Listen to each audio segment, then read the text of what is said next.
আশা এবং বিশ্বাস মানুষের জীবনের দুই অমূল্য স্তম্ভ। এটাই হলো ঢাল এবং এটাই হলো অস্ত্র। এটাই আমাদের রক্ষা করে এবং এটাই আমাদের জীবনের পথ প্রশস্ত করে। কিন্তু ছোট একটা সমস্যা আছে। এবার যদি আপনি বটবৃক্ষের থেকে এই আশা রাখেন যে এ আমাকে ফল দেবে, তাহলে সেই আশা ভঙ্গ হওয়াই স্বাভাবিক। আর যদি আপনি বিশ্বাস করেন যে খেজুর গাছ আপনাকে ছায়া প্রদান করবে, তাহলে সেই বিশ্বাসও অবশ্যই ভঙ্গ হবে। তাহলে কি করা উচিত? চোখ বন্ধ করে যে কাউকে বিশ্বাস করার আগে বা যে কারোর থেকে আশা রাখার আগে নির্বাচন করুন যে কার ওপর বিশ্বাস রাখতে চান, কার ওপর আশা রাখতে চান। তবে আমি তো বলবো যে বিশ্বাস করতে হলে নিজের ওপর করুন, যে এই সংসারে এমন কোনো কাজ নেই যা আপনি করতে পারেন না। আর শুধু কর্ম করতে থাকুন আর ভরসা রাখুন ঈশ্বরের ওপর, যে উনি আপনার কর্ম দেখবেন আর আপনাকে আপনার কর্মফল অবশ্যই দেবেন, আপনাকে সাফল্য দেবেন। যদি আপনার বিশ্বাস অটল হয়, নিরন্তর পরিশ্রম করেন, তাহলে ঈশ্বর কখনোই আপনার আশা ভঙ্গ হতে দেবেন না। আসুন আর আমার সাথে ভালোবেসে বলুন, রাধা রাধা।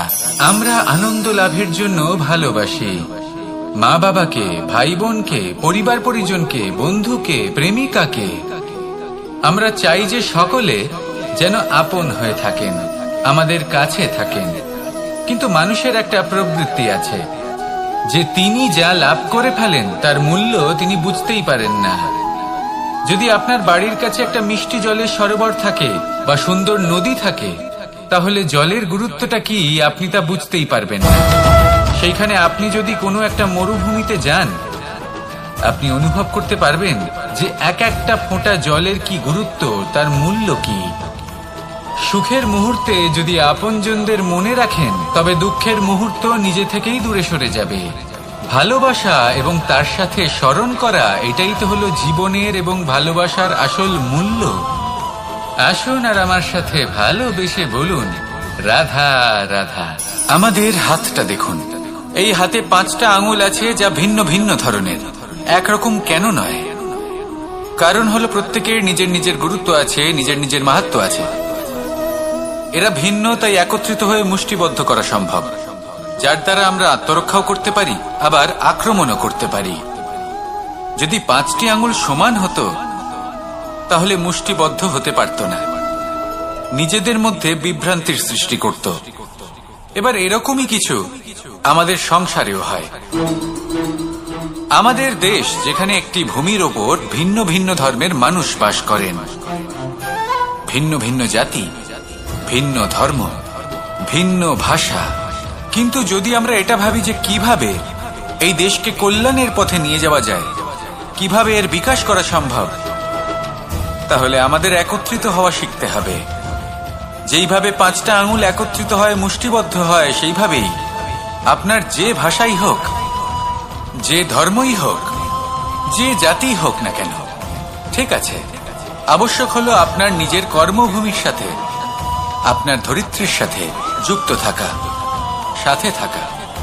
তবেই দেশের উন্নয়ন সম্ভব, তবেই এই দেশ স্বতন্ত্র থাকবে, সফল হবে, আর এই মন প্রসন্ন হয়ে বলবে, রাধা রাধা। খেলা খেলতে কে না ভালোবাসেন?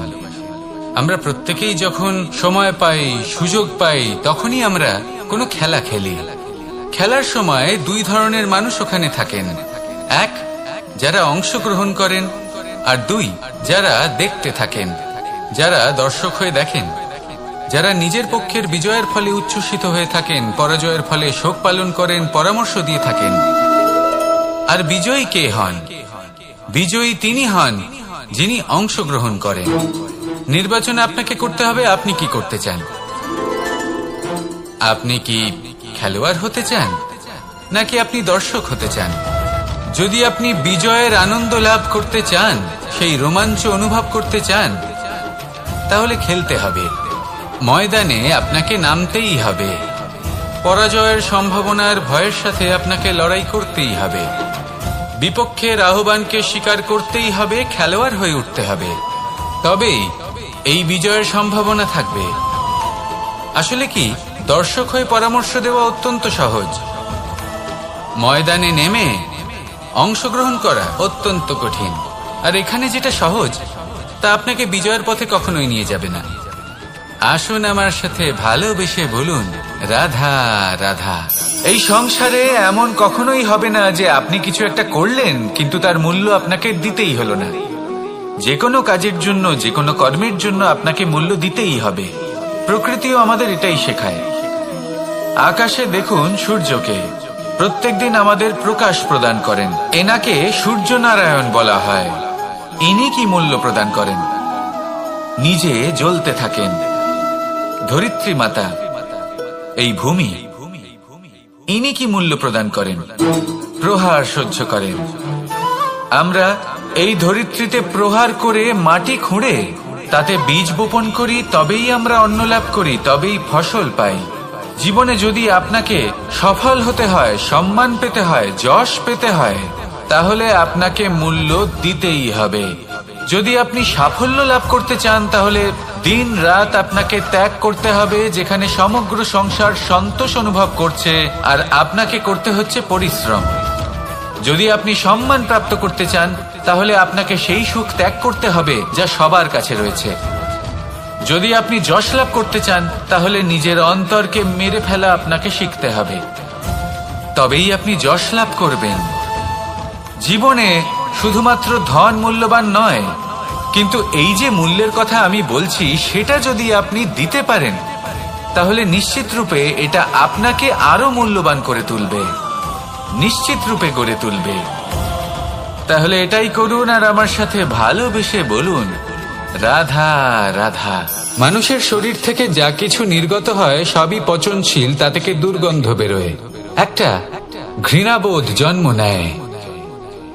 আমাদের রক্ত হোক, অবশিষ্ট হোক, ঘাম হোক, নিঃশ্বাস হোক, আবার এমনকি যখন আমরা মনুষ্য শরীর ত্যাগ করি তারপরেও এই শরীরেও পচন ধরে, তার থেকে দুর্গন্ধ বেরোয়। কিন্তু বিষয়টা হলো এটা আমাদের হাতেই নেই। তাহলে আমাদের হাতে কি রয়েছে? আমাদের কর্ম, আমাদের উদ্দেশ্য আর আমাদের বাণী।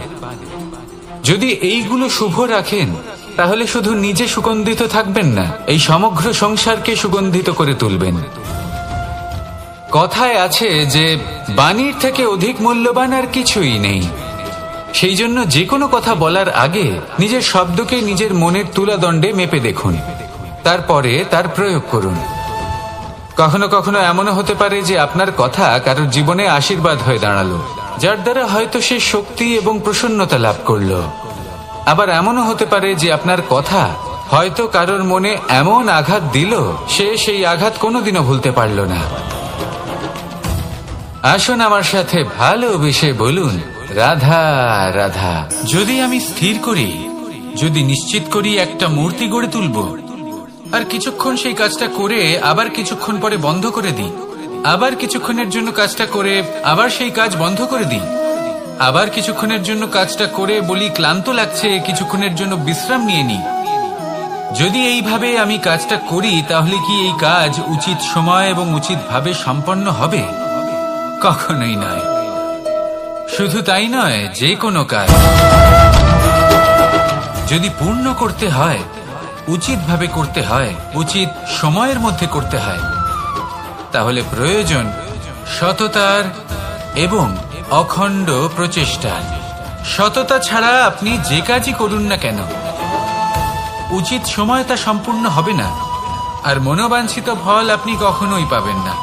তাই যে কাজই আরম্ভ করুন না কেন সততার সাথে এবং অখণ্ড প্রচেষ্টার সাথে করুন, তখনই কর্ম এবং তখনই এই জীবন সফল হবে এবং এই মন প্রসন্ন হয়ে বলবে, রাধা রাধা।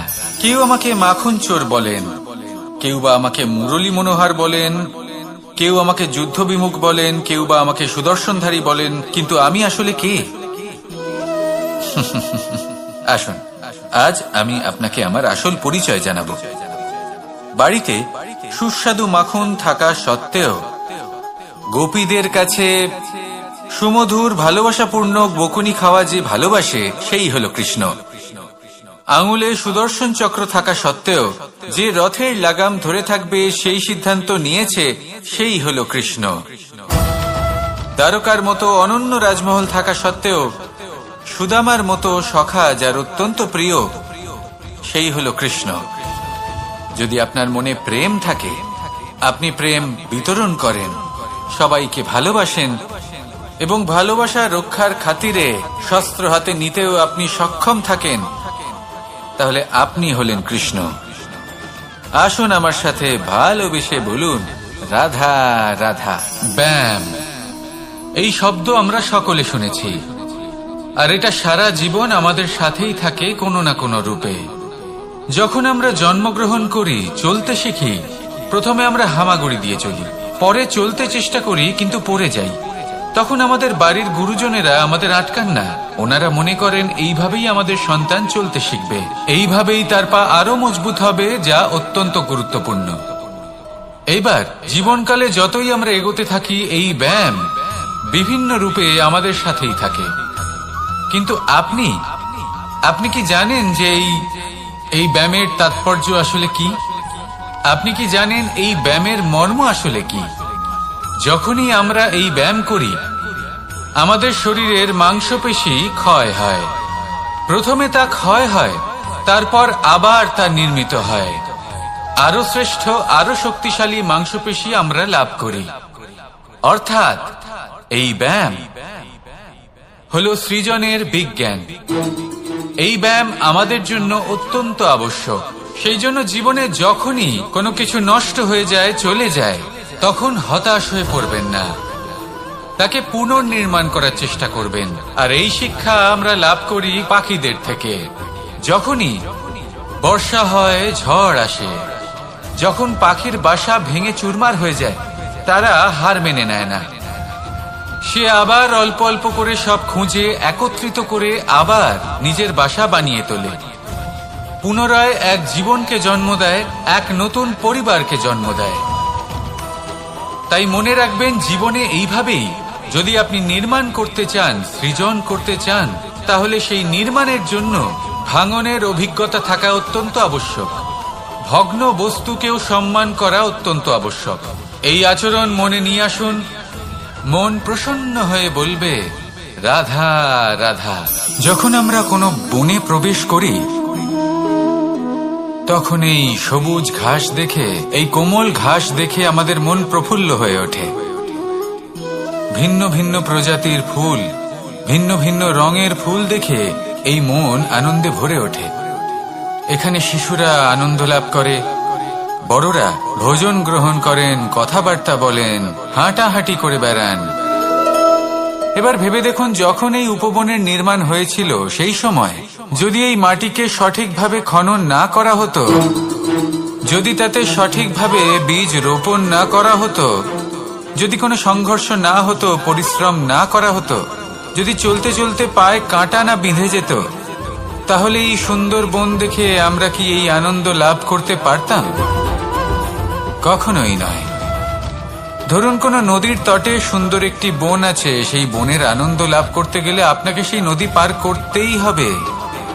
যদি সুখের নদীর কাছে পৌঁছতে চান, তাহলে তটে যে কাঁটা রয়েছে সেগুলোর সাথে সংঘর্ষ করতেই হবে। এই সংসারে যদি আপনি সুখ লাভ করতে চান, তাহলে সুখ লাভের এই যাত্রা শুরু করতে হবে সংঘর্ষ দ্বারা। তাহলে সংঘর্ষকে স্বাগত জানান, এর পেছনেই সুখ রয়েছে যা আপনার জন্য অপেক্ষা করছে। এবার হাসুন আর আমার সাথে ভালোবেসে বলুন, রাধা রাধা। এই সংসারের সব থেকে কঠোর ধাতুর মধ্যে একটি হলো লোহা। লোহা দিয়ে আমরা অনেক অস্ত্র শস্ত্র লাভ করি, অনেক বস্তুও লাভ করি। এবার এই লোহাকে কাটার জন্য, একে কোনো আকার দেওয়ার জন্য কি প্রয়োগ করতে হয়? লোহা। এবার এই কথাটা আমরা সকলেই জানি যে লোহার দ্বারাই লোহাকে কাটতে হয়। এবার এই কথা আমি আপনাকে কেন বলছি? এরপরে খুব বড় একটা প্রশ্ন আসে, যা খুব বড় শিক্ষা দিয়ে যায়।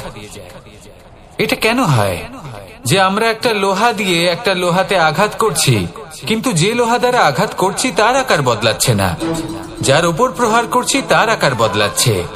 এতে পার্থক্যটা কোথায়? পার্থক্য হলো তাপমাত্রার। দেখুন, যে লোহাকে আমরা কাটতে চাই তার তাপমাত্রা বাড়াতে হয়, তাকে গরম করতে হয়। আর যে লোহা দ্বারা আমরা আঘাত করতে চলেছি সেই লোহা আমাদের ঠান্ডা রাখতে হয়। অর্থাৎ ঠান্ডা লোহা গরম লোহাকে কেটে দেয়। এবার এই শিক্ষা কি আমাদের জীবনে যথেষ্ট নয়? আমাদের জীবনে অনেক সমস্যা আসতে পারে, কিন্তু আমাদের এই বিষয়ে বিশেষ খেয়াল রাখতে হবে যে আমাদের মনকে আমরা যেন ঠান্ডা রাখি, এই মস্তিষ্ককে শান্ত রাখতে হবে। যদি আমরা ক্রোধ বা ঈর্ষার আগুনে জ্বলতে থাকি, বিদ্বেষের আগুনে জ্বলতে থাকি, তাহলে আমরাও সেই লোহার মতোই হয়ে যাব যার তাপমাত্রা অত্যন্ত বেশি। তখন যে কেউ এসে আমাদের বিচ্ছিন্ন করে চলে যাবে। মনে রাখবেন, যিনি যত বেশি স্থির বুদ্ধির অধিকারী, যিনি হলেন সব থেকে বেশি শান্ত, তিনি হলেন সব থেকে বেশি বলশালী। তাহলে শান্ত থাকুন আর আমার সাথে ভালোবেসে বলুন, রাধা রাধা। বড়ই অদ্ভুত ব্যাপার। একটি পাথরের প্রতিমা যখন মন্দিরে স্থাপিত হয় তখন তা আমাদের কাছে ভগবান সম হয়ে দাঁড়ায়। কিন্তু যখন একজন জীবিত মানুষ মন্দিরে গিয়ে থাকেন তখন তার শরীর, মন, আত্মা সেই সব পাথর সম হয়ে দাঁড়ায়। কিন্তু এমনটা আমি ঠিক কেন বললাম ভেবে দেখুন। মানুষ এটা চান যে কোনো পরিস্থিতি, যে কোনো স্থানেই তার বিজয় হোক, কিন্তু এখানে এসে সে পরাজিত হয়। এরকম ঠিক কেন হয়? সমস্ত খেলা হলো ভাবনা চিন্তার, বিচারধারার, দৃষ্টিভঙ্গির, উত্তরদায়িত্বের খেলা। পাষাণের এই প্রতিমা, তার একটি উত্তরদায়িত্ব আছে, আশা ধরে রাখার দায়িত্ব। সেই আশা জানিয়ে মানুষ মন্দিরে আসেন। তেমনি মানুষের একটি উত্তরদায়িত্ব আছে যেটা সে ভুলে যায়। আর সেই উত্তরদায়িত্ব হলো এটা, যে মন্দিরে যে ভগবানকে সে প্রসন্ন করতে যাচ্ছে তাকে সে তখনই খুঁজে পাবে যখন পূর্ণরূপে সে সমর্পিত থাকবে। যদি মনে সমর্পণের ভাব না থাকে তাহলে ভগবান কখনো প্রসন্ন হবেন না। নিজের উত্তরদায়িত্ব বোঝার বদলে মানুষ শুধু একটা অনুষ্ঠান পালন করেন। যেমন ফুলের একটা মালা অর্পণ করেন আর সেই কারণেই তিনি পরাজিত হন। আপনি ফুলের মালা অর্পণ করুন, প্রসাদ অর্পণ করুন, কিন্তু মনের মধ্যে পূর্ণ সমর্পণের ভাব থাকা প্রয়োজনীয়। তবেই আপনি মন্দিরে গিয়েও প্রাণবন্ত হয়ে থাকতে পারবেন, তবেই ঈশ্বরকে প্রসন্ন করতে পারবেন। আসুন আমার সাথে ভালোবেসে বলুন, রাধা রাধা। সময় এবং ধন, একটা যা প্রকৃতি আমাদের দান করেন আর একটা যা আমরা নিজেরা অর্জন করি। কিন্তু যখন হারিয়ে ফেলার প্রসঙ্গ আসে তখন আমরা এই দুই একসাথে হারিয়ে ফেলি। এই সময় যদি আপনি গুনতে থাকেন তাহলে তা এমনিও নষ্ট হয়ে যাবে, কারণ সময় গণনা করতে আপনি যে সময় ব্যতীত করেন তা তো এমনিই নষ্ট হয়ে যায়। এই সময়কে যদি আপনি একত্রিত করার চেষ্টা করেন তাহলে তা সম্ভব হবে না। সময়ের বিষয়ে শুধু একটাই কথা বলবো, আপনি যদি একে ব্যবহার করেন তাহলেই জীবনে বৃদ্ধি হবে। ধনের সাথেও এটাই হয়। কথায় আছে যে এই ধনের দ্বারাই ধন অর্জন করা সম্ভব। যদি আপনি এই ধনের যত্ন নেন এবং একে সামলে রাখেন তাহলে ধন আপনাকে সামলে রাখবে। এবার সময় আমরা প্রচুর পরিমাণে পাই, কিন্তু তার অর্থ এটা নয় যে আমরা তা নষ্ট করি। বাস্তব অর্থে সময় তা অত্যন্ত মূল্যবান। এর সদ্ব্যবহার করা যদি আপনি শিখে যান তবে এই সময়ও আপনাকে অবশ্যই অতি মূল্যবান করে তুলবে। আসুন আর আমার সাথে ভালোবেসে বলুন, রাধা রাধা। জীবনে যখন কোনো ব্যক্তি নিজের লক্ষ্য প্রাপ্তির জন্য নিরন্তর পরিশ্রম করতে থাকেন, চেষ্টা করতে থাকেন, তখন তিনি কষ্ট অনুভব করেন, কখনো শারীরিক কষ্ট, কখনো মানসিক কষ্ট। এবার উনি এটা ভাবতে থাকেন যে আমি কি উচিত করছি নাকি অনুচিত করছি, কারণ অন্যদিকে এমন একজন ব্যক্তিও আছেন যিনি একদমই পরিশ্রম চেষ্টা করছেন না। তিনি মদিরা পান করেন, বিলাসিতায় জীবন কাটান, অলস প্রকৃতির হয়ে ওঠেন, নিদ্রাতে বিলীন হয়ে থাকেন আর ভাবেন যে তিনি সুখ লাভ করছেন। কিন্তু এরকম কেন হয়? কারণ যখন আমরা সৎ পথে থাকি, উচিত পথে চলি, লক্ষ্য প্রাপ্ত করার জন্য চেষ্টা করতে থাকি, তখন আমাদের ভেতরে থাকা নেতিবাচক শক্তি এবং পাপ এই দেহকে ত্যাগ করে দেয়। আর এই অনুভূতিটাই আমাদের দুঃখের অনুভূতি দেয়, কষ্ট দেয়। এবার সেখানে যদি আমরা কুপথে চলি, অনুচিত পথে চলতে থাকি, তাহলে আমাদের ভেতরে থাকা পুণ্য এবং ধনাত্মক শক্তি আমাদের দেহ ত্যাগ করে দেয়। আর এই অনুভূতির কারণেই আমরা সুখ অনুভব করি। কিন্তু কখনো ভাববেন যে এই সুখ বেশি সময় পর্যন্ত থাকে না। সেই জন্য সবসময় মনে রাখবেন, যদি আপনি জানেন যে এটাই আপনার লক্ষ্য, এটাই উচিত পথ, শুভ পথ, তাতে নিরন্তরভাবে এগিয়ে যেতে চেষ্টা করতে থাকুন। এই কষ্ট আপনাকে সুখের পরাকাষ্ঠায় কখন পৌঁছে দেবে তা আপনি জানতেই পারবেন না। আসুন আমার সাথে ভালোবেসে বলুন, রাধা রাধা। প্রত্যেক মানুষ নিজের জীবনে হীরক তথা হিরে এবং দর্পণ এই দুই দেখেছেন। এই দুই হলো সাদা এবং এরা দুজনেই আলোর প্রতিফলন ঘটায় এবং এরা দুজনেই উজ্জ্বল হয়ে ওঠে। আপনি হয়তো মনে মনে ভাবছেন যে এটা কি ধরনের তুলনা করছি। একটা হিরে তো রত্ন, তার মূল্য দর্পণের থেকে অনেক গুণ বেশি। কিন্তু হিরে থাকাতে দর্পণের মূল্য কিন্তু কোনো অংশে কমে যায় না, তাই না? মানুষ যখন হিরে নিজের হাতে নেয় তখন সবার আগে কি খোঁজে? দর্পণ, যাতে তার মধ্যে দিয়ে দেখে সে বুঝতে পারে যে সেই হিরে আদৌ তার শোভাবর্ধন করছে কিনা, তাকে ভালো দেখাচ্ছে কিনা, প্রসাধনের জন্য সেটা ব্যবহার করা ঠিক হবে কিনা। অর্থাৎ হীরের উপস্থিতিতে দর্পণের গুরুত্ব কম হলো না, দর্পণের কারণে হীরের মূল্য বোঝা গেল। আমাদের জীবনেও ঠিক এরকমই ঘটে। আপনারা যদি সংসারে নিজের আশেপাশে দেখেন, এমন অনেক মানুষ দেখতে পাবেন যারা নিজেদের ক্ষেত্রে মহান স্থানে পৌঁছেছেন, নিপুণ এবং শ্রেষ্ঠ হয়েছেন। আর তাদের মধ্যে আপনার নিজের মনে হয় যেন আপনি হলেন দর্পণ। নিজেকে ছোট মনে করবেন না। আপনার মূল্য কম হচ্ছে না, আপনার নিজস্ব মূল্য আছে। আর যদি আপনার অস্তিত্ব না থাকে তাহলে ওনাদের অস্তিত্বের মূল্য সংসার বুঝতেই পারবে না।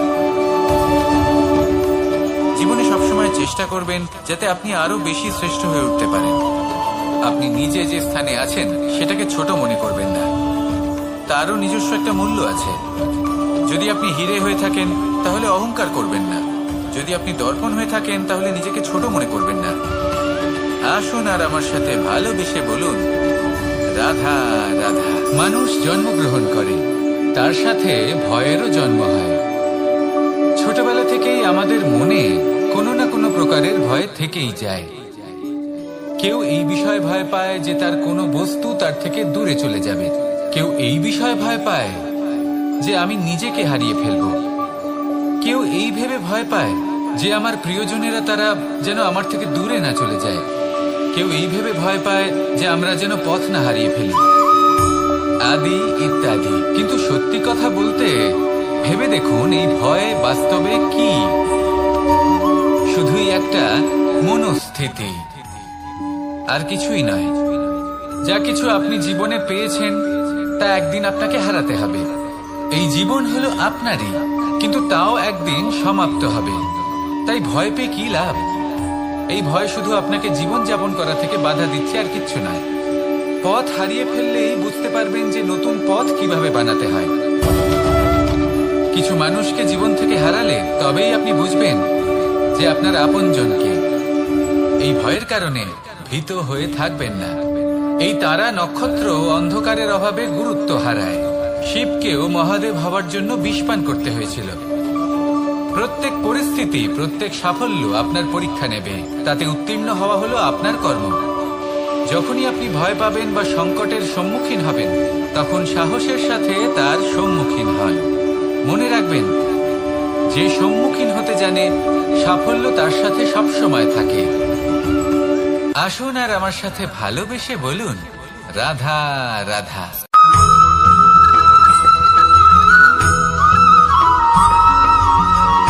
মানুষ যখন কোনো শক্তি লাভ করে তখন সে নিজেকে বলশালী মনে করে। শক্তি লাভ করলেই তার মধ্যে অহংকার চলে আসে, অভিমান চলে আসে।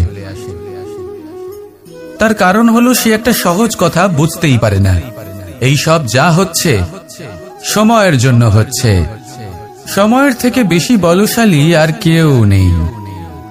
এই সময়ের জন্যই রাবণ ভক্তি দ্বারা কৈলাস পর্বত তুলে নিয়েছিলেন। আবার সেই সময়ের জন্যই, সেই কারণেই রাবণকে বধ হতে হলো। তার সাথে সাথে রাক্ষস কুলও ধ্বংস হয়েছিল এবং লঙ্কাও ভস্ম হয়ে গেছিল। দেখতে গেলে জন্ম থেকে মৃত্যু পর্যন্ত এই যে সময়, সেটাই হলো জীবন। কিন্তু তার মধ্যেও যা সময় আসে কোনো কারণেই আসে। সেই সময় আমরা যাপন করে কিছু শিখতে পারি। তাই আজ যে সময় আপনার হাতের কাছে আছে তাকে মুষ্টিবদ্ধ করে রাখুন, তাকে সামলে রাখুন, তাকে সংযত করে রাখুন, অনুভব করুন, তার থেকে কিছু শিখুন, তাকে কোনোভাবেই ব্যর্থ হতে দেবেন না। আর এটা জেনে রাখুন যে ভবিষ্যতে যা কিছু হতে পারে, যা কিছু হতে চলেছে, সেটা না আপনি জানেন আর না তা আপনার বশে রয়েছে। সেই জন্য আজ অহংকার বা অভিমান করে নিজের ভবিষ্যতের ক্ষতি করবেন না, সেই অনর্থ ঘটাবেন না। এটাই হলো সময়ের অর্থ। আসুন আমার সাথে ভালোবেসে বলুন, রাধা রাধা। খুব বড় একটা প্রশ্ন করতে চলেছি। এই সংসারের সব থেকে বেশি সুখী কে? এবার কেউ বলবে সেই ব্যক্তি যিনি সব থেকে বেশি ধনী, যার কাছে সব থেকে বেশি ধন আছে, আভূষণ আছে, স্বর্ণ আছে। কেউ বলবেন কোন রাজ্যের রাজা, কারণ তিনি শাসন করতে পারেন, তার আদেশ ছাড়া কোনো কাজ সম্ভব নয়, ইত্যাদি ইত্যাদি। এর উত্তর যদি আমি দিই, তাহলে এটুকুই বলবো, সংসারের সব থেকে সুখী ব্যক্তি হলেন তিনি যিনি সন্তুষ্ট। তার কাছে সন্তোষরূপী ধন আছে, যা তাকে সুখী রাখে। এবার এই সন্তুষ্টি, সেটা কিভাবে আসে জীবনে? এটা আসে ধৈর্যের কারণে। ধৈর্যের এই অনুভূতি অত্যন্ত শক্তিশালী। এই ধৈর্যই কিন্তু আমাদের ধরিত্রীকে ধরিত্রী মাতা করে তোলে। কারণ ধরিত্রী মাতা ধারণ করেন, সহ্য করেন, ধৈর্য ধরেন এবং নিজের কর্ম করতে থাকেন। সেটা ধৈর্যই ছিল মাতা সীতার মধ্যে, যা রাবণের অন্ত করে দিল। এই ধৈর্যের কারণেই নারায়ণ কূর্ম অবতার ধারণ করেছিলেন, বড় একটা পর্বতকে পৃষ্ঠে ধারণ করেছিলেন এবং সমুদ্র মন্থনকে সম্ভব করেছিলেন। সেই জন্য সর্বপ্রথম মনের মধ্যে ধৈর্যকে নিয়ে আসুন। এই ধৈর্যই আপনাকে সন্তুষ্টির পথে নিয়ে যাবে, আর এই সন্তুষ্টি আপনাকে লোভ, মোহ এবং লালসার পথ থেকে দূরে নিয়ে সুখের পথে নিয়ে যাবে। আর তখন এই মন প্রসন্ন হয়ে বলবে, রাধা রাধা। মানুষ চিরকাল বড় মানুষ হয়ে উঠতে চায়, সবসময় সেই নিয়ে কল্পনা করে। কিন্তু প্রশ্ন হলো এটাই যে মানুষ বড় কখন হতে পারে? যখন সে ধনী হয়ে ওঠে, নাকি যখন তার কাছে সম্মান থাকে, নাকি যখন রূপবান হয় বা অধিক শক্তিশালী হয়? মানুষ বড় মানুষ তখনই হতে পারে যখন বিপদের সময় সে অন্য কোনো মানুষের পাশে এসে দাঁড়ায়। তাই সর্বপ্রথম এইটা শিখুন। হয়তো এই জন্যই হনুমান শ্রীরামের কাছে এতটা বড়, আর হয়তো এই জন্যই বলরাম দাদা আমার কাছে এত বড়। যদি আপনিও জীবনে বড় হয়ে উঠতে চান, তাহলে কারোর সাথে তার দুঃখের সময়, তার সংকটের সময় তাকে সঙ্গ দিন আর পাশে এসে দাঁড়ান। এই মন প্রসন্ন হয়ে বলবে, রাধা রাধা। আমাদের জীবনে আমরা যখনই এমন কোনো মানুষের সাথে পরিচিত হই যে বয়সে, পদে এবং আর্থিক দিক থেকে আমাদের থেকে পিছিয়ে, তখন আমরা সবাই খুব হীন নজরে তাদের দিকে দেখি। মনেই করি না যে সেই ব্যক্তির নিজস্ব একটা অস্তিত্ব রয়েছে, তার নিজেরও একটা মাহাত্ম্য রয়েছে। আমাদের মনেই হয় না যে আমাদের সামনে দাঁড়িয়ে থাকার যোগ্যতা আছে তাদের।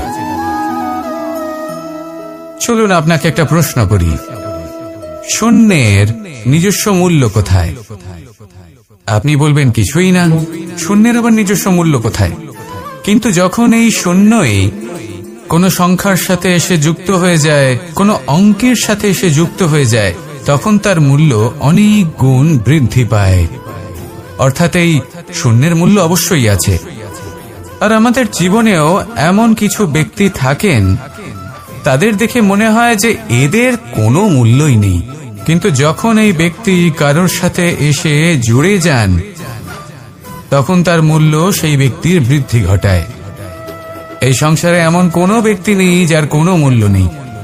যদি আমরা ধনুকের কথা বলি তাহলে তার জন্য একটি দড়ির প্রয়োজন হয়, যেটি প্রত্যঞ্চা হিসেবে ব্যবহৃত হয়।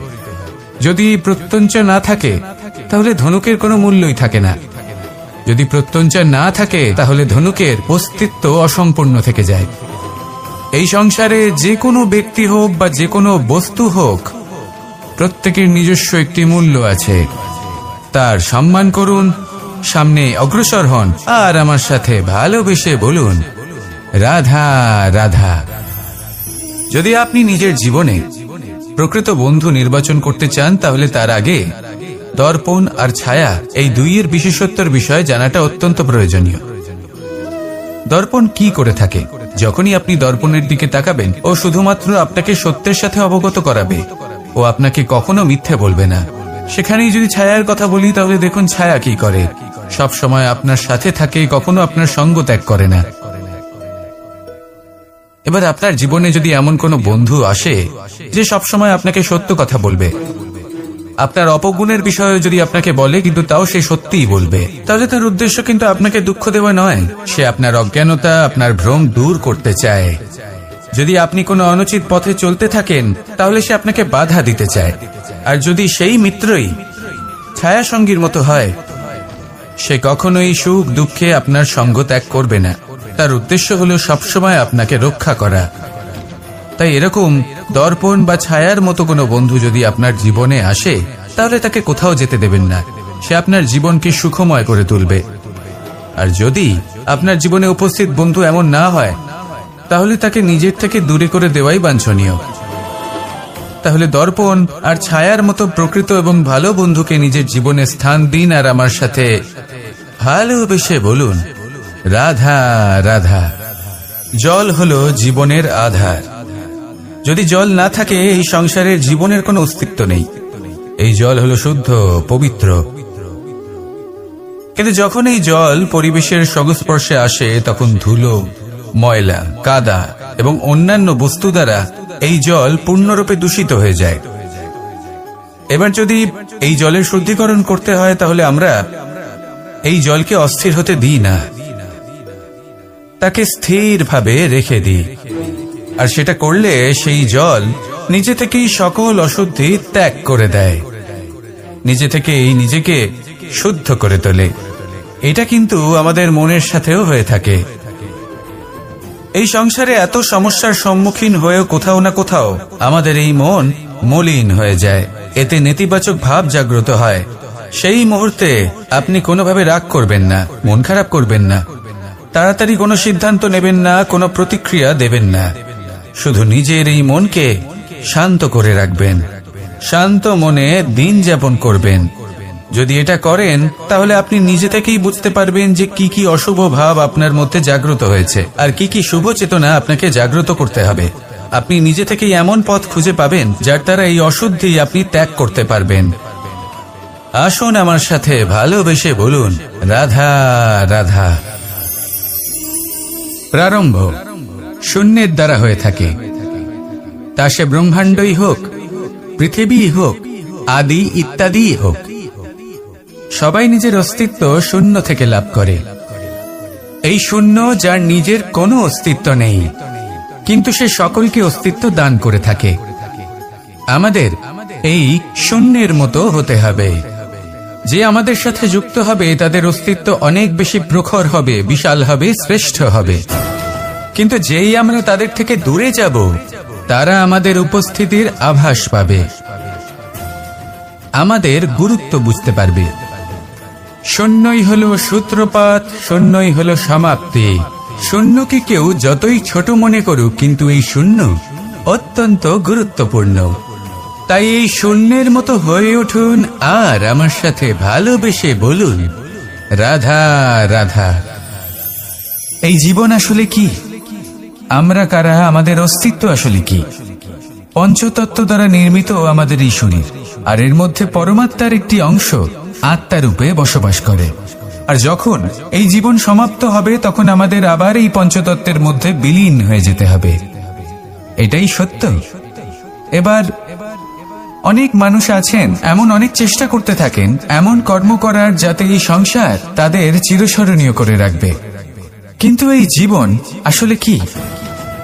সেই সময় যখন আমরা নিঃশ্বাস নিই, আমাদের হৃদস্পন্দন হয়, আমরা যে মুহূর্তগুলো যাপন করি, এবার এই মুহূর্তগুলিতে আমরা কি করব সেটা অত্যন্ত গুরুত্বপূর্ণ। আমরা কি অহংকার করব নাকি পরোপকার করব? এই সৃষ্টিকে বেঁধে রাখার চেষ্টা করব নাকি নিজেকে উন্নত করে তোলার চেষ্টা করব? এটাই শিক্ষা যে বল হোক বা কায়া, এর প্রতি আমাদের না অহংকার করা উচিত আর না মোহ।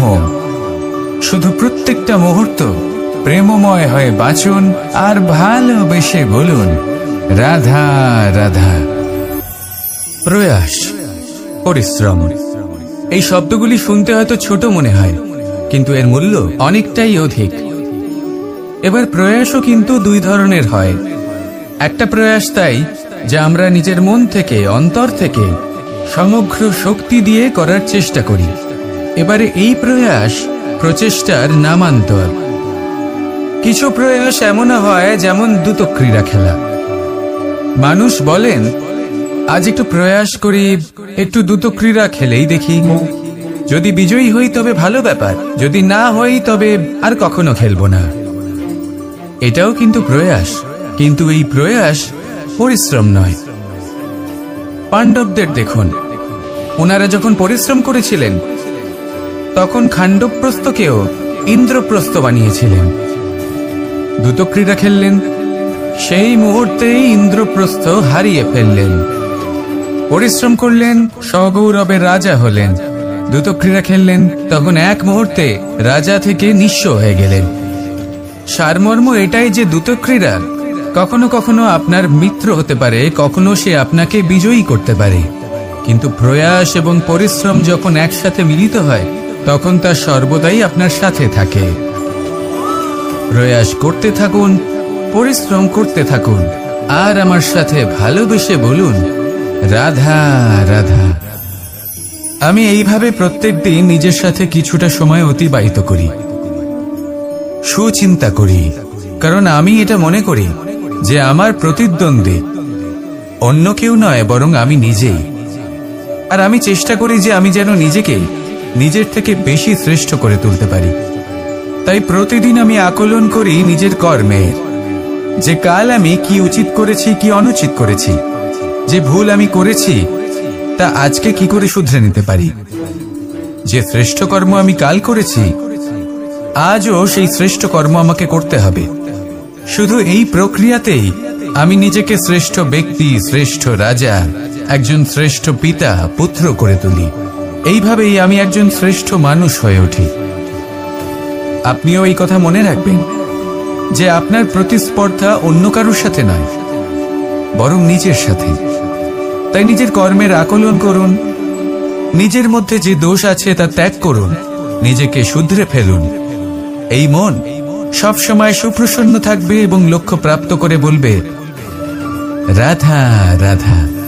কখনো কোনো পাখিকে দেখেছেন?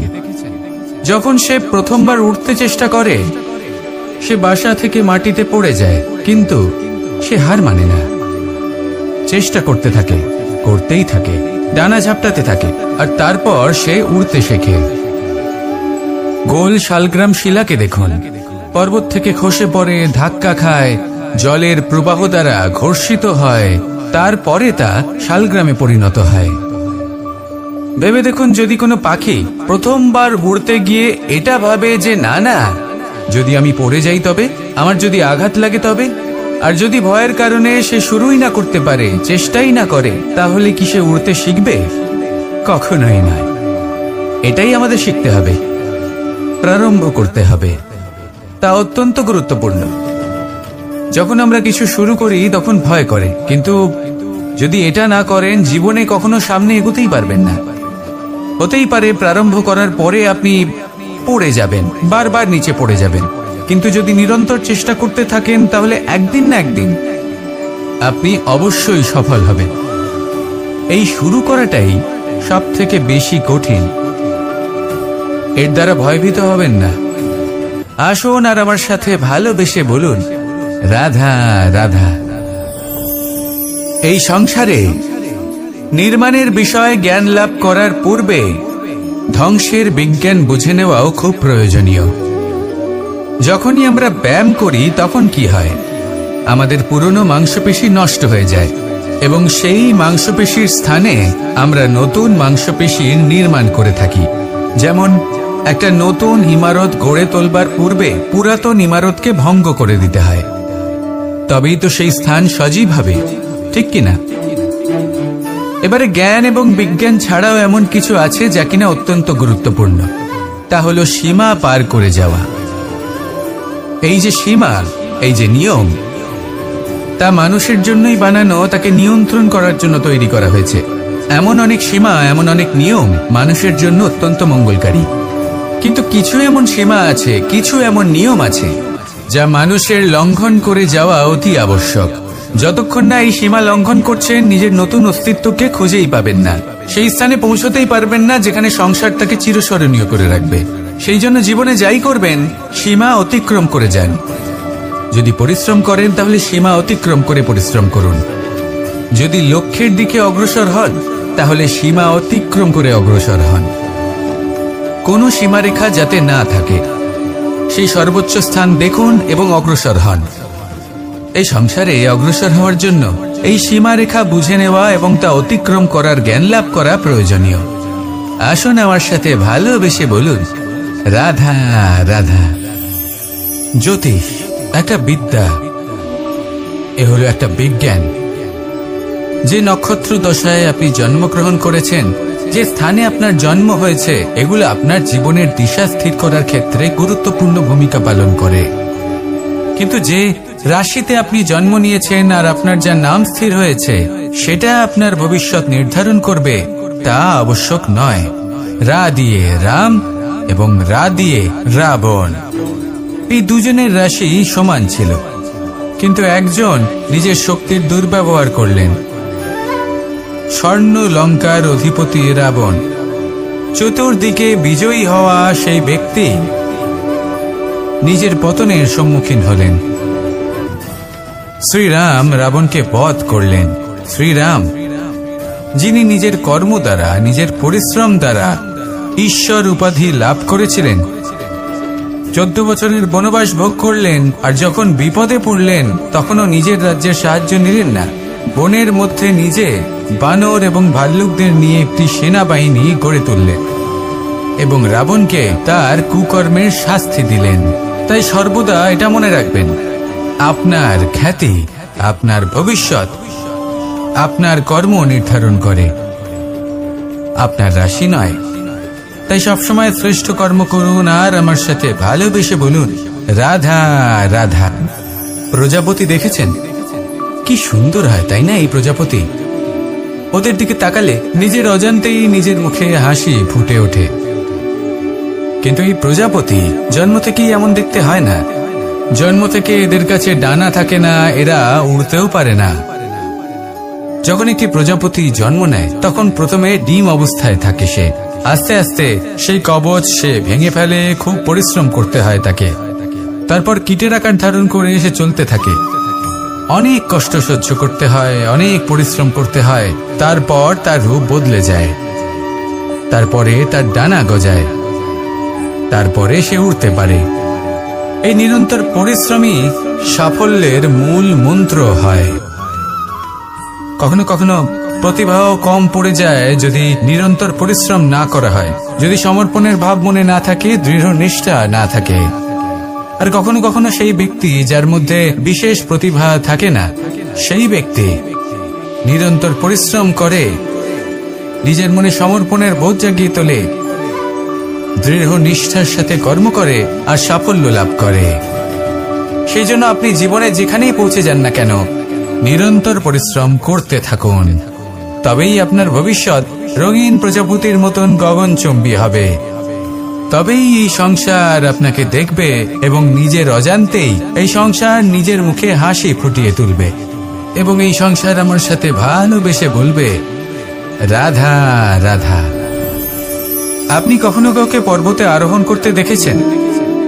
বা আপনি কখনো নিজে কোনো পর্বতে আরোহণ করেছেন? করে থাকলে আপনি এই বিষয়ে অবশ্যই জানবেন যে যখন আমরা শিখরের দিকে এগোই, ওপরের দিকে এগিয়ে চলি, তখন আমাদের একটু ঝুঁকে পথ চলতে হয়, তখনই আমরা সেই পর্বত আরোহণ করতে পারি। কিন্তু যে ব্যক্তি নিচের দিকে ফিরে আসছেন তিনি কিন্তু ঝুঁকে চলেন না, তিনি দৃঢ়ভাবে সোজা হয়ে নিচে নামেন। এই ভারসাম্য বজায় রাখার এই খেলাতে সংসারের একটা সার লুকিয়ে রয়েছে। যদি আপনিও জীবনে উঁচুতে উঠতে চান, শিখরে পৌঁছতে চান, তাহলে আপনাকেও নত হয়ে বিনম্র হয়ে সামনে এগোতে হবে। সেখানে যদি আপনি বুক চিতিয়ে উদ্ধতভাবে অহংকার বোধ নিয়ে চলতে থাকেন, সেখান থেকেই আপনাকে নিচে নামতে হবে। কোনো ব্যক্তি তার বিনম্র স্বভাব দেখেই বোঝা যায় যে সেই ব্যক্তি সাফল্যের শিখর দেশে আরোহণ করছে নাকি নিচে তথা খাদের দিকে যাত্রা করছে। তাই সবসময় বিনম্র থাকুন, শ্রেষ্ঠ কর্ম করুন, পরিশ্রম করুন, আর আমার সাথে ভালোবেসে বলুন রাধা রাধা। কর্ণ, সূর্যপুত্র কর্ণ, স্বয়ং সূর্যের পুত্র, দেবী কুন্তীর প্রথম পুত্র। সেই কর্ণ যার একটি বাণ আমার রথকে, সেই রথ যার উপর মহাবলী অর্জুন বিরাজমান ছিলেন, যার পতাকায় স্বয়ং হনুমান ছিলেন, সেই রথকে তার একটি বাণ ধসিয়ে দিতে পেরেছিল। দৈব কবচ কুণ্ডলধারী কর্ণ, সেই কর্ণ যুদ্ধক্ষেত্রে নিজের সমাপ্তির সম্মুখীন হলেন। কারণ কি ছিল? নির্বাচন।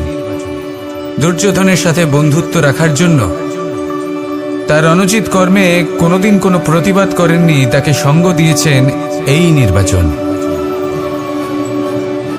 যখন দ্রৌপদীর বস্ত্রহরণ হচ্ছিল, তখন তাকে বাধা দেওয়ার বদলে নীরব থাকার নির্বাচন, তার বিরোধিতা কখনো না করার নির্বাচন। এই নির্বাচনই কারণ হয়ে দাঁড়ালো কর্ণের পতনে। এই সংসারে সবার উপকার আপনি স্বীকার করতে পারেন, তাকে সম্মানও করতে পারেন, কিন্তু তার সামনে এতটাও নত হবেন না যে নিজের অন্তর্মনের কথাটা আপনি শুনতে না পান। নির্বাচন যদি ধর্মসঙ্গত হয় তবেই তা শুভ হয়। আসুন আমার সাথে ভালোবেসে বলুন রাধা রাধা। মানুষ ছোট হোক বা বড়, রাজা হোক বা দরিদ্র, সমস্ত মানুষের মধ্যে একটা সামঞ্জস্য থাকে। সমস্ত মানুষের কাছে তার প্রশংসা অত্যন্ত গুরুত্বপূর্ণ। সে খুবই প্রসন্ন হয় যদি আপনি তার প্রশংসা করেন, কিন্তু আপনি যদি তাকে এটা বলেন যে এটা তোমার ভুল ছিল, তোমার কিছু খামতি ছিল, তখন সেটা সে মানতে রাজিই থাকে না। সব মানুষ এটা শুনতে পছন্দ করে যে সে যেটা করেছে সেটাই সর্বোত্তম। এবার আমি আপনাকে একটা কথা বলি, এই হলো নিন্দা, এই হলো প্রশংসা, আর এই হলো সত্য, যা সবার থেকে উচ্চস্থানীয়। সেই জন্য মানুষ আয়না দেখে। আয়না তাকে তার সৌন্দর্য দেখায় না, তাকে দেখায় যা সত্য, যাতে মানুষ আরো সুন্দর হওয়ার চেষ্টা করতে থাকে।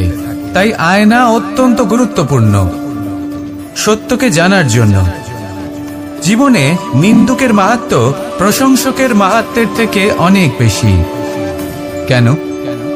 কারণ তারা আপনাকে আপনার খামতি দেখায়, আপনার ভুলগুলো বুঝিয়ে দেয়, আপনাকে একটা সুযোগ দেয় নিজেকে শুধরে নিতে, নিজেকে আরো শ্রেষ্ঠ করে তুলতে, যা প্রশংসক করতে পারে না। তাই জীবনে যদি কখনো নিন্দা করা হয়, তাকে ভালোবেসে গ্রহণ করুন, ধন্যাত্মক রূপে গ্রহণ করুন। যদি নিজেকে কোনো শিক্ষা দেওয়া সম্ভব হয় তাহলে অবশ্যই দিন। দেখবেন মন প্রসন্ন হয়ে বলবে রাধা রাধা। জীবনে কখনো সাফল্য আসে, আবার কখনো অসফলতা, কখনো আশা পাওয়া যায়, কখনো নিরাশা, কখনো জয় লাভ করি, আবার কখনো পরাজয়। এর পেছনের কারণটা জানা অত্যন্ত প্রয়োজনীয়। যদি আমি পরাজয়ের কথা বলি, যখনই আমরা পরাজয় লাভ করি আমরা ভাবতে থাকি যে এমন কেন হলো? আমাদের শত্রু কি বেশি শক্তিশালী ছিল, নাকি আমাদের নীতিতে কোনো খামতি ছিল? এই সমস্ত কারণের পেছনে খুব বড় একটা কারণ থাকে, আর সেই কারণ আমাদের অন্তরে সুপ্ত থাকে। ধরে নিন একটা পথ, তাতে আপনি চলছেন, সেই পথ কাঁটায় পরিপূর্ণ, কিন্তু আপনি পাদুকা পরে রয়েছেন আর আপনি হেঁটে সামনে এগিয়ে যান। এবার এমন একটা পথ এলো যা পুষ্পে ঢাকা, আর আপনি পাদুকা পরে রয়েছেন, কিন্তু আপনার পাদুকাতে একটা পাথর আটকে গেল। তখন দু পা হাঁটাও খুব কঠিন হয়ে পড়ে। এই সংসারের যে কোনো শক্তি আপনাকে পরাস্ত করার পূর্বে আপনি জানেন কি আপনাকে পরাস্ত করতে পারে? আপনার অন্তরের দুর্বলতা, আপনার অন্তরের সেই সুপ্ত শত্রু।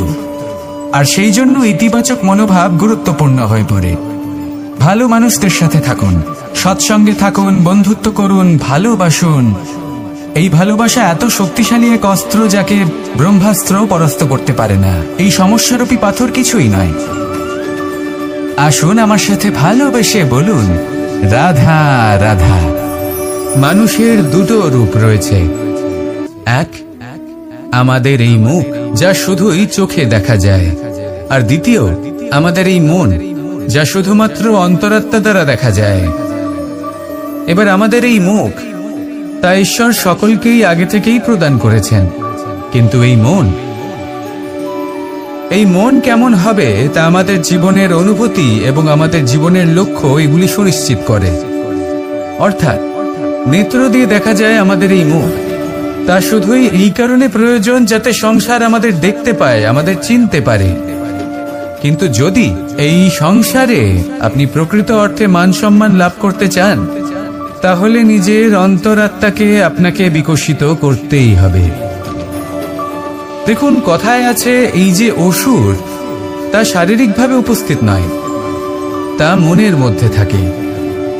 যদি এই মন থেকে অসুরকে বের করে দেওয়া যায়, তাহলে শরীরে তা উপস্থিত থাকবেই না। তাই মনকে শুদ্ধ করুন আর আমার সাথে ভালোবেসে বলুন, রাধা রাধা। মানুষ যখনই একে অপরের সামনে নিজেদের হৃদয়ের ভাবনা প্রকাশ করে, তখন এক অত্যন্ত প্রভাবশালী মাধ্যম তারা ব্যবহার করে, যাকে ভাষা বলা হয়। এবার আমি দেখেছি যে একজন মানুষ অনেকগুলো ভাষাতেই নিপুণ। আমি এটাও দেখেছি যে মানুষ অনেকগুলো ভাষায় কথা বলে, কখনো কখনো অনেক ভাষা মিলিত করে তার প্রয়োগ করে, উচিত প্রকারে তাকে ব্যবহার করে না, না সেটাকে সম্মান করে, আর না ভাষাকে শুদ্ধ রাখে। আর এটা হলো অনুচিত। যদি ভাষাকে শুদ্ধ রাখেন, তাহলে ভাষা আপনার চরিত্রকে শুদ্ধ রাখবে, তা আপনার একাগ্রতা বাড়িয়ে তুলবে। এই প্রত্যেক ধ্বনিকে অনুভব করে যদি আপনি শব্দের উচ্চারণ করেন, ভাষাকে প্রয়োগ করেন, তাহলে আপনিও আনন্দ পাবেন, আর যিনি শুনছেন সেই ব্যক্তির কানেও মধুর শব্দ বাজবে। তাই মনে রাখবেন, যে ব্যক্তি ভাষার পবিত্রতাকে সম্মান করে, তাকে সংসারও সম্মান করে। ভাষাকে শুদ্ধ এবং পবিত্র রাখুন, তাহলে ভাষা আপনার চরিত্রকেও শুদ্ধ এবং পবিত্র রাখবে। আর এই মন সুপ্রসন্ন হয়ে বলবে, রাধা রাধা। এ হলো রামায়ণের সময়কালের কথা। সেতু নির্মাণ করার কাজ চলছিল। সমস্ত বানর সেনা এই কাজে নিযুক্ত হয়েছিলেন। বড় বড় পাথর তুলে নিয়ে এই বানর সেনা সমুদ্রে ফেলছিলেন। এই কাজ চলছিল। এমন সময় ছোট্ট একটা কাঠবিড়ালি এলো। ছোট ছোট মাটির ডেলা হাতে নিয়ে সাগরের কাছে যাচ্ছিল, আর বড় বড় পাথরের পাশে রেখে দিচ্ছিল, যথাসম্ভব সেখানে রেখে আসছিল। সারা দিন ধরে সে এই পরিশ্রম করেই যাচ্ছিল। এবার শ্রীরাম তার এই কাজ দেখতে পেলেন। সেই ছোট্ট কাঠবিড়ালিটিকে নিজের হাতে তুলে নিলেন এবং অত্যন্ত ভালোবেসে তার পিঠে হাত বুলিয়ে দিলেন। কথায় আছে যে কাঠবিড়ালির পিঠে যে দাগ আছে, সেই 3টি দাগ এসেছে শ্রীরামচন্দ্রের 3 আঙুলের থেকে। যে কাজ আপনি করছেন তাতে সমস্ত শক্তি প্রয়োগ করুন। যতটা আপনার সামর্থ্য রয়েছে, যতটা আপনার প্রতিভা রয়েছে, সম্পূর্ণভাবে উৎসর্গ করে দিন। ঠিক এমন ভাবে কর্ম করুন। সেই কাঠবিড়ালি কিন্তু তাই করেছিল। সেই জন্য শ্রীরামের সাথে সেও সেই কাহিনীতে অমর হয়ে গেছিল। সম্পূর্ণ শক্তি প্রয়োগ করুন, সম্পূর্ণ সামর্থ্যের সাথে কর্ম করুন, কারণ এটাই হলো শ্রেষ্ঠ পথ কোনো কর্ম করার। আসুন আমার সাথে ভালোবেসে বলুন, রাধা রাধা। এই সংসারে যখন সাফল্যের পথে আপনি অগ্রসর হবেন, তখন আপনার পরিশ্রম, একাগ্রতা, সাহসের সাথে সাথে সমাজের মানসিকতাও সহ্য করতে হবে।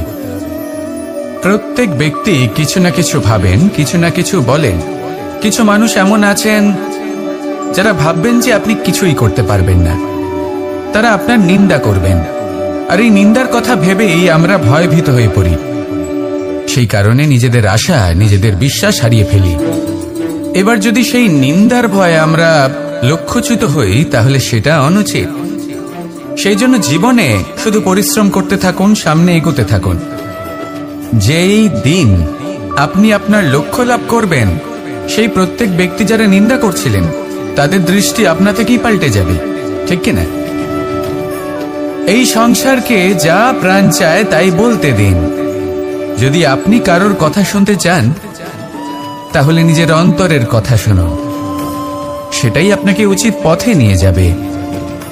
সামনে অগ্রসর হতে থাকুন, পরিশ্রম করুন। এমন একটা দিন আসবে যেদিন এই নিন্দুক ব্যক্তিরা আপনার লক্ষ্য প্রাপ্তির উদাহরণ সবাইকে দেবে। আসুন আমার সাথে ভালোবেসে বলুন, রাধা রাধা। মানুষ সুখী জীবনযাপনের প্রতি এতটাই অভ্যস্ত হয়ে পড়ে যে একটা ছোট্ট সমস্যা এলেই সে সবার থেকে সাহায্য চাইতে শুরু করে দেয়। সে সাহায্য লাভও করে এবং সেই সংকট থেকে সে বেরিয়েও আসে। কিন্তু এই সাহায্য কিছু মুহূর্তের, আর কিছু মুহূর্তের হলো এই দুঃখ। এই 2 মুহূর্তের সাহায্যের জন্য আজীবন আপনি তার কাছে ঋণী হয়ে থাকেন। আর মানবিকতার খাতিরে আপনার মনে কৃতজ্ঞতা জেগে ওঠে। আর সেই কৃতজ্ঞতা বোধ হলো যে আপনি কখনো সেই ব্যক্তিকে ছাপিয়ে যেতেই পারবেন না। সেই জন্য জীবনে সবসময় চেষ্টা করবেন নিজেকে প্রস্তুত রাখতে, সেই সব সমস্যার জন্য, সেই সব বাধার জন্য যেগুলো আপনার জীবনে আসতে পারে। ততক্ষণ সাহায্য চাইবেন না যতক্ষণ না অন্য কোনো পথ না থাকছে। সাহায্য চাওয়া অনুচিত নয়, কিন্তু সাহায্য চাইলে এবং সাহায্য পেলে আপনি আজীবন কৃতজ্ঞ এবং ঋণী হয়ে থাকবেন। আর তারপর একদিন আপনি পরিবর্তন দেখতে পাবেন যে কিভাবে আপনি ছোট ছোট সমস্যার জন্য সাহায্য না চেয়ে বড় বড় সমস্যার সম্মুখীন হতে প্রস্তুত হয়ে গেছেন। এটাই হলো সংসারের নীতি। এটাই পালন করুন আর আমার সাথে ভালোবেসে বলুন, রাধা রাধা। এমন অনেক মানুষ আছেন যারা আমাকে ভগবানের পরিভাষা জানতে চান, যে ভগবান আসলে কি, তিনি কেমন। এবার দেখুন, ভগবান হোক বা আপনার স্বপ্ন হোক বা আপনার লক্ষ্য হোক না কেন, সেই লক্ষ্য তখনই পূর্ণ হয়, তখনই তাকে লাভ করা সম্ভব যখন আপনার দৃষ্টিভঙ্গি মঙ্গলময় হয়। যখন আপনি নিজে মনে করবেন যে আমি যেটা পেতে চাইছি তা শুভ। উদাহরণস্বরূপ, কোনো পাখিকে দেখুন, সে গাছের ডালে বসে এবং সেখানেই বিশ্রাম করে, কিন্তু পড়ে না। কেন? কারণ ওর বিশ্বাস যে যে শাখার উপরে ও বসে আছে সেটাই হলো ওর বাসস্থান। যদি আপনি বিশ্বাস করেন তাহলে আপনি পাথরের মধ্যেও ভগবান দর্শন করতে পারবেন। আর যদি বিশ্বাস না থাকে, তাহলে যদি ভগবান সামনে দাঁড়িয়েও থাকে তবেও আপনার বিশ্বাস হবে না। তাই বিশ্বাস করতে শিখুন। এই বিশ্বাসের আধারেই আপনি সেই সব কিছু পাবেন যা আপনি পেতে চাইছেন।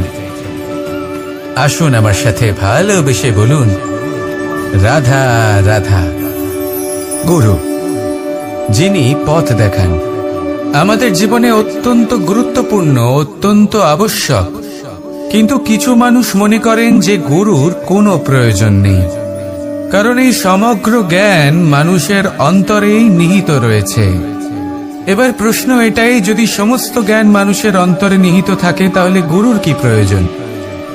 আর যারা আজ পর্যন্ত গুরুকে মেনে এসেছেন তারা কি অনুচিত করেছেন? এর উত্তর আমি আপনাকে দেব একটা উদাহরণ দ্বারা। একটা কাঠ যা জ্বলনশীল, জ্বলনের ঊর্জা তার অন্তরে নিহিত রয়েছে, কিন্তু তার জ্বলনের জন্য বাইরে থেকে একটা অনুঘটকের প্রয়োজন হয়। এই অনুঘটকই হলেন আপনার গুরু। উত্তাপ যা একটা কাঠকে জ্বালাতে পারে, সেই উত্তাপ হলো গুরুর প্রচেষ্টা।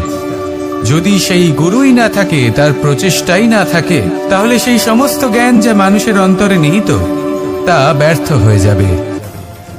যদি আপনার সাথে আপনার গুরু থাকেন, আপনার পথ প্রদর্শন করেন, আপনার অন্তরের জ্ঞানকে বাইরে নিয়ে আসতে পারেন, তাহলে তাকে সম্মান করুন আর আমার সাথে ভালোবেসে বলুন, রাধা রাধা। असतो मा सद्गमय, तमसो मा ज्योतिर्गमय, मृत्युर्मा मृतंगमय। জ্ঞান সেটাই যা অসত্য থেকে সত্যের পথে চালিত করে।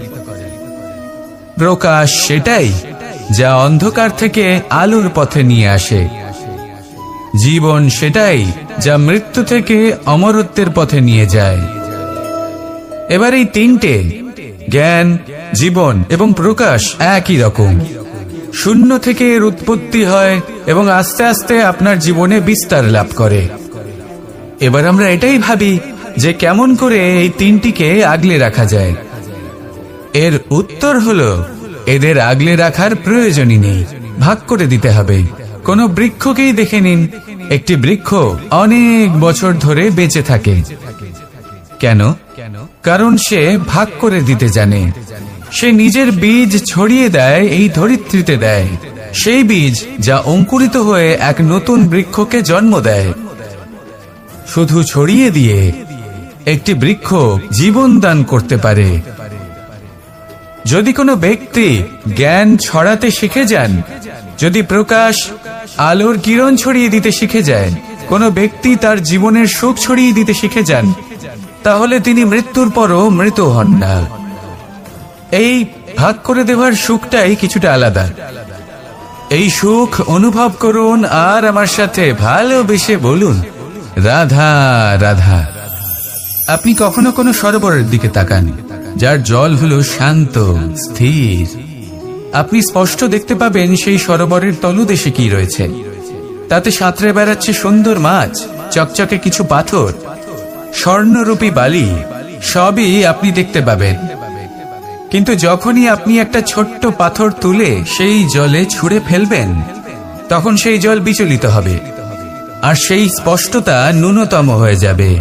তারপর কিছুই স্পষ্টভাবে দেখা যাবে না। এই ঘটনা মানুষের সাথেও ঘটে। মানুষ যদি বিচলিত হয়ে পড়ে, তখন সে বুঝতে পারে না যে বর্তমানে কি হয়ে চলেছে আর ভবিষ্যতে কি করা উচিত। কিন্তু সেই মানুষ যদি শান্ত থাকেন, স্থির থাকেন, ধন্যাত্মক থাকেন, তাহলে নিশ্চিত রূপেই বুঝতে পারবেন যে বর্তমানে কি করতে হবে আর ভবিষ্যতে কি করতে হবে।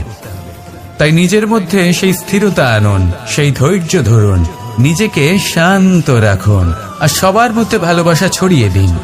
এই মন প্রসন্ন হয়ে বলবে, রাধা রাধা।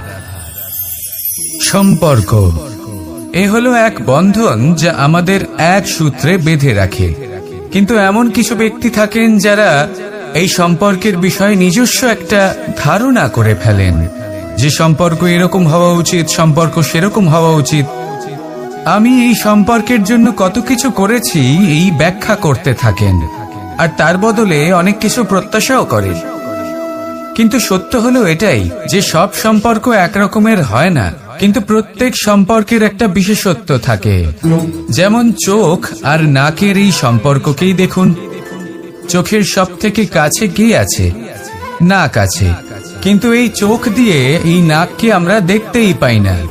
তবে কি ধরে নেব এই সম্পর্কের কোনো মূল্য নেই? এমনও নয়।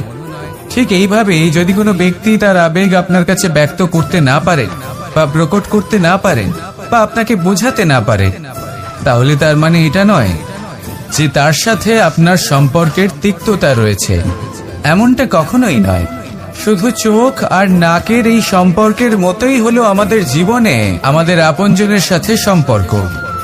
যদি কারোর ব্যবহার আপনার প্রতি অনুচিত হয় বা যদি কেউ অনুপস্থিত থেকে থাকে বা কেউ যদি আপনাকে বুঝতে না পারেন, তাহলে